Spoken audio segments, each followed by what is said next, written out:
You're watching Daily News on All News Nigeria. I am Opeyemi Olugbemi. Here are the headlines for today. Peter Obi's former DG DOYIN rearrested by EFCC. INEC extends PVC collection deadline.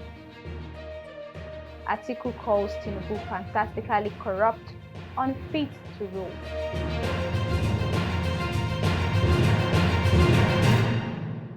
Welcome back. Now the news in details. The Legal Counsel of DOYIN OKUPE, former Director General of the Labour Party Presidential Campaign Council, Tolu Babalaye, has said his client was arrested on Thursday and asked to prove his money laundering case had been judged by the Federal High Court in Abuja. Babalaye took to his Facebook page moments after the Department of State Services (DSS) confirmed OKUPE's arrest on behalf of the Economic and Financial Crimes Commission (EFCC), to say a source informed him of the reason of the arrest. His comments came in a statement titled "DOYIN OKUPE rearrested at Murtala Mohammed International Airport, Lagos by DSS on his way to London for medical treatment over a matter that has been resolved and personally signed." He lamented that when will the EFCC stop the incessant harassment of his client. Meanwhile, moments after the news broke of his arrest, OKUPE took to his Twitter handle to tweet about his release. He described the arrest as erroneous and said senior EFCC officials had apologized to him. Recall that the Director General of the Labour Party Presidential Campaign Council, DOYIN OKUPE, was on December 19, 2022 sentenced to 2 years in prison for charges bordering on over 200 million money laundering. The Federal High Court sitting in Abuja convicted the former Senior Special Assistant on Media to former President Goodluck Jonathan of breaching the Money Laundering Act. In other news, the Independent National Electoral Commission (INEC) has extended the deadline for the collection of permanent voters' cards (PVCs) till January 23, 2023. This was announced in a statement on Thursday signed by Festus Okoye, INEC National Commissioner and Chairman Information and Voter Education, saying that the decision was taken by the increasing interest shown by registered voters to collect their permanent voter cards (PVCs) nationwide. The Commission had earlier fixed December 12 to January 22 for the collection of PVCs in all the 774 local government areas.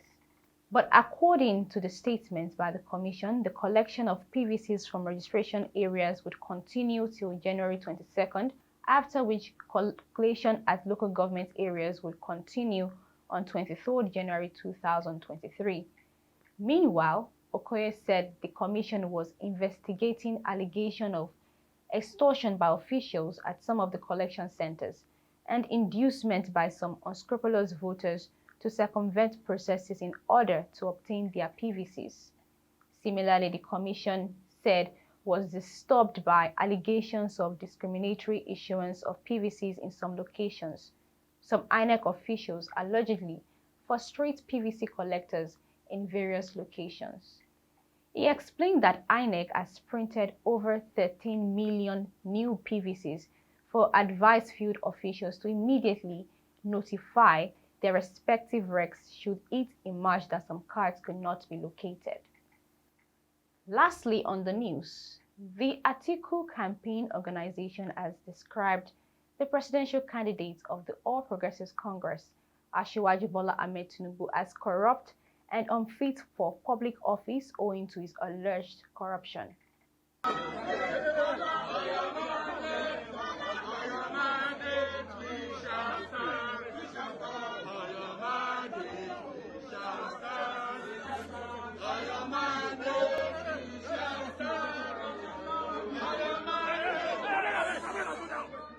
According to the PDP campaign, its APC counterpart is trying to market a wobbly, wonky and narcotic-devastated presidential candidate. It's not alien to the masses that Tinubu is famously known as a drug baron and also has a weak bladder coupled with Parkinson's disease. This was contained in a statement signed by the spokesperson of the Atiku Okowa campaign, Kola Ologbodinyo, in Abuja late on Wednesday. Atiku campaign council decided to mock the Tinubu campaign over its failed attempt to impute illness on the supposed healthy and energetic presidential candidate of the People's Democratic Party, Atiku Abubakar. The APC campaign council had claimed that Abubakar's recent visit to the United Kingdom was for some medical help. Yes, that's my daddy, the next president. I am in between these two.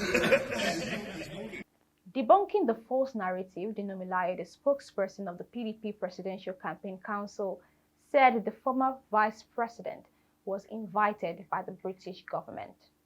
That's it on today's news. Join us next week for more news updates. You can also follow us on all social media platforms displayed on the screen. I am OKUPE.